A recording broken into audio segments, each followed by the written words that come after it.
It's been 30 years, or just over 30 years, since I first took the oath to become a firefighter.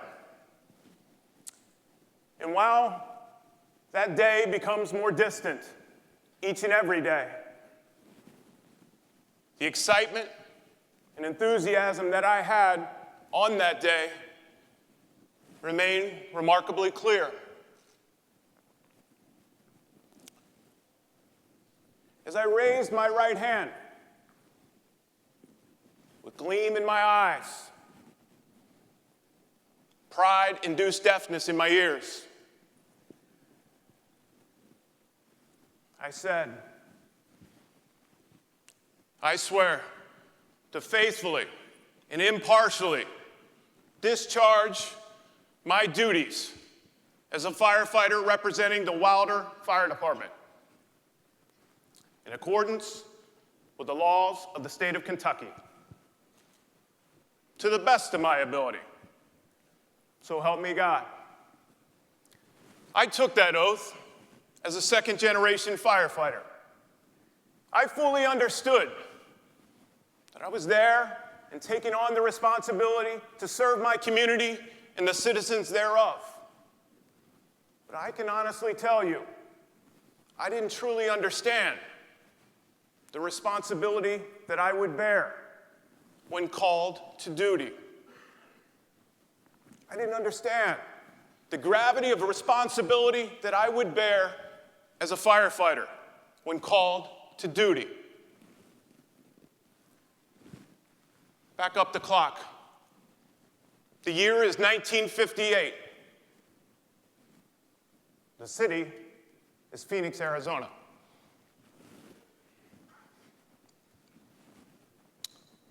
A young, short-statured man, humble in nature, big fingers, calmly spoken, an ability to absorb material, content, and the happenings of this proud profession in a unique fashion, unseen before. This young man was assigned to Engine 1 in Phoenix, Arizona. He rose through the ranks, serving as a firefighter, a captain, a battalion chief, assistant chief, and eventually the fire chief of the Phoenix Fire Department. For years, I can't even begin to tell you how many, but I can recall one conversation with this man. I sat at a table in Lexington, Kentucky, and he said, Tim, I've been teaching Fireground Command for 20 years. I've used the exact same material for 20 years. And the troubling thing is I haven't spoken in any city where there wasn't a firefighter that came up to me and said, wow, that was great material. I've never heard that before. 20 years, this man traveled all across the country, repeating the same message, and there still was an audience who hadn't heard his message. Chief Alan V. Brunacini introduced Fire Command to us. He introduced organization of the fireground using caricatures, speaking in terms that we as firefighters understood, always getting down to our level or rising up to our level in the most subtle of ways, in the most humble of mannerisms. He introduced CV1. Nobody would have ever dreamed that an incident could have been commanded from the isolation of a vehicle. But he proved to us, not through words, but through actions, that you can command an incident from a vehicle, do it effectively, and manage risk of your firefighters. Chief Brunacini never shied away from controversy. NFPA 1500, at the time of its adoption, or physical writing, as an NFPA standard, was the most controversial document ever produced by NFPA. Over 20,000 comments from you, firefighters. One comment, you will bankrupt firefighters across the country with this standard. Keep in mind, NFPA 1500, when first introduced, took us off the tailboard, introduced us to enclosed cabs, took away 3/4 length booths, and put us in a full protective ensemble for the first time.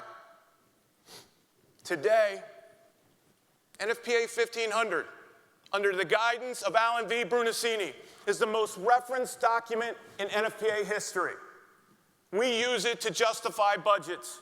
We use it to justify equipment purchases. It is the most referenced document in the fire service. The road rash was taken by Alan V. Brunacini. Alan V. Brunacini did that for us. Chief Brunacini introduced us to 3 terms, or 3 phrases. Risk a lot to save a lot.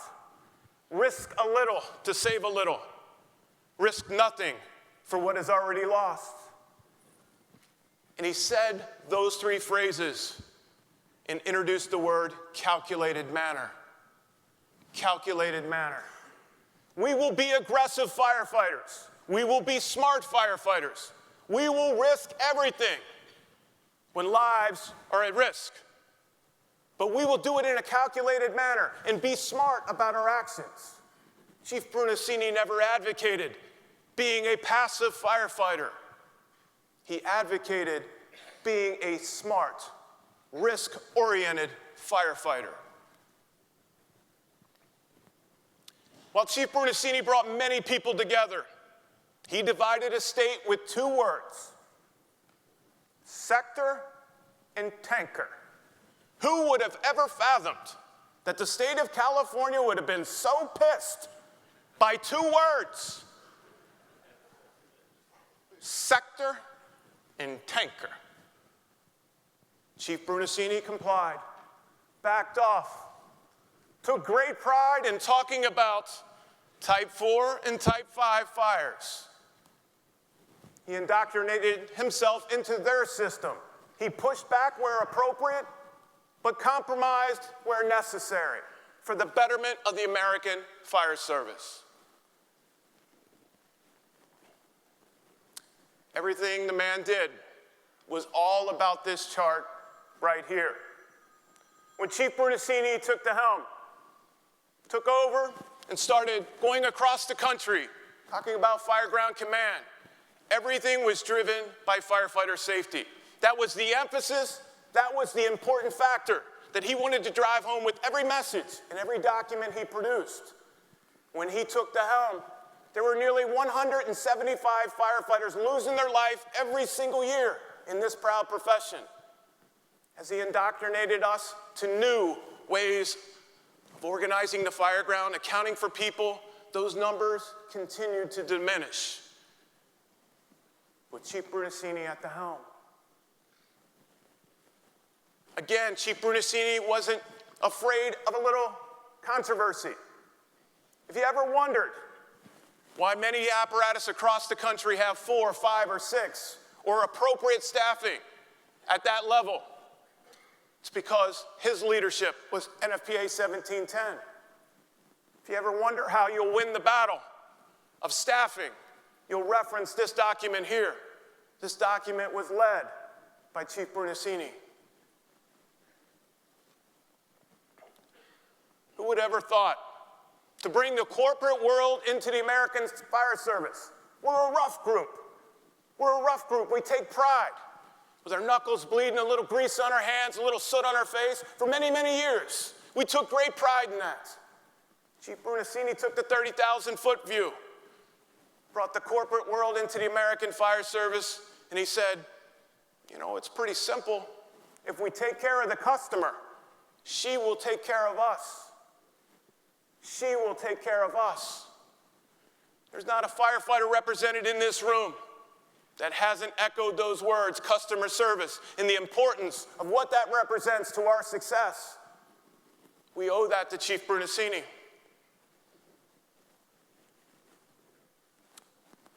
On Sunday, we lost Chief Brunacini. But something that will forever have his fingerprints on is the name Mrs. Smith. What's interesting is that a soul in this room's ever met Mrs. Smith. But we will never forget Mrs. Smith.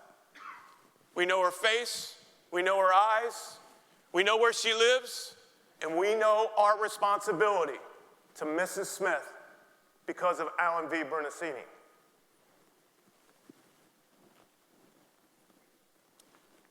Subtle words, introduced to a machoism crowd.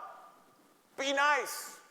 If there's any advice that you and I should walk away from Chief Brunacini's many lessons, I think this is the one he would ask us to walk away with. Whatever you do, be nice. Be nice. 3 things. When you're taking care of Mrs. Smith and you're being nice to her, there are 3 things that Mrs. Smith wants.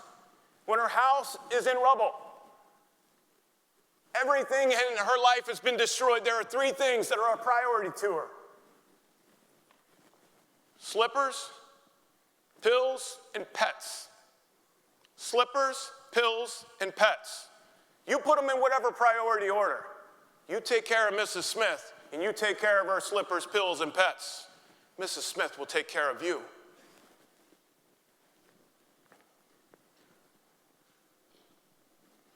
He introduced Blue Card. Who would ever fathomed a profession such as this? The highest level of our command system has no national certification. There are no checks and balances.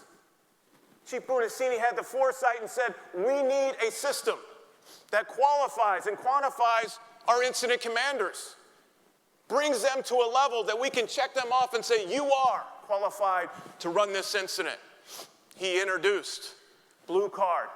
It is not a national system, it is a global system. Blue Card introduced us to new terms that we now reference as hazard zones. We understand what the hazard zone is and what it's all about because of Chief Brunacini. Ladies and gentlemen, you got to understand the influence of the man. We have command vans because of Chief Brunacini. We have structures because of Chief Brunacini. There are command training centers around the world because of Chief Brunacini and the influential following that he has created. Now, he wasn't always a serious guy. He did some stuff that made us chuckle. He had an incredible sense of humor. And when he wore a big hat on his small stature, he looked kind of funny. What's interesting is look on the internet. Look at many pictures that the man took. Some people would describe him as grumpy. He didn't like to smile when he took those pictures that he was posed in.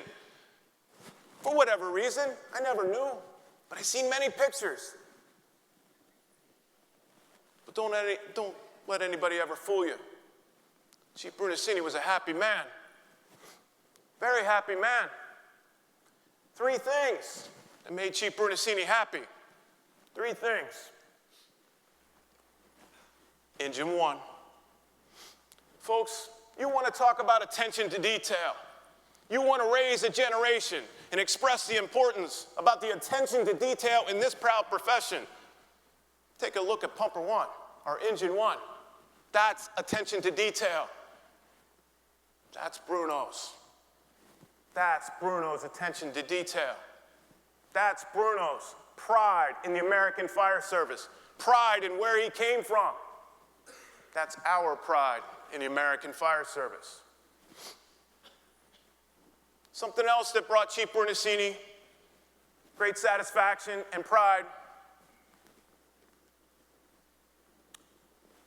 was this right here. being with friends. Firefighters and friends brought him great satisfaction and a smile on his face. He influenced tens of thousands of firefighters around the world. This was his comfort zone. This is what brought him great pride.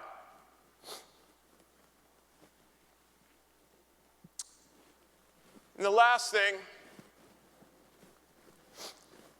was his opportunity to speak to firefighters, whatever the forum, formal or informal. Chief Brunacini, as we know, was probably the only instructor who could sit on a stage in a casual manner and captivate a crowd. What was interesting about the man was the way he delivered a message. There were three things that he did every single time, and I had the opportunity to witness it for 20 plus years, starting out in 1992 as an intern in Phoenix, Arizona, working directly for the man. I very quickly noticed and realized Bruno understood the concept of 2 ears and 1 mouth. He listened a lot more than he spoke, but when he spoke, it was a succinct message, a message of importance. He would rise to the occasion, deliver the message, and always, always follow that message up with this.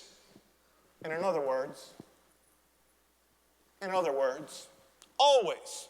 And what that meant to us less scholarly firefighters is I'm getting ready to tell it in easier terms that you and I can understand. Yeah, the man could read us very well. In other words, he delivered that message. And he would always conclude the message with a compliment. Where he felt he may have said something sternly, he always complimented the audience to which he was speaking. I mean that with all due respect. Always complimenting before he finalized his message.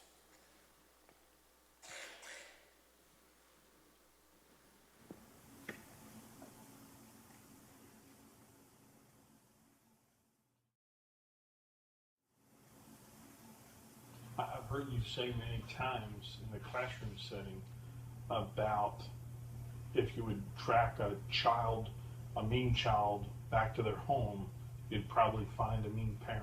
Yeah. What does that mean?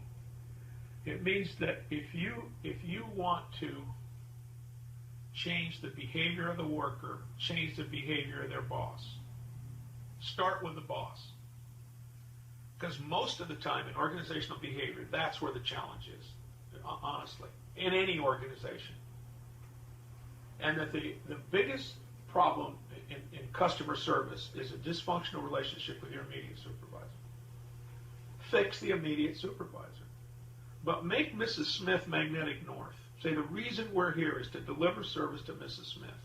It isn't to deliver service to the mayor, the city manager, the fire chief, or the Chamber of Commerce. Now, clearly, those are critical people in the food chain that we ought to acknowledge and be respectful of and include them and connect them and so on. But every day a fire department gets up to go take care of the Smith family. That ought to be what our direction is in the process. It will serve us better and more than any other single thing.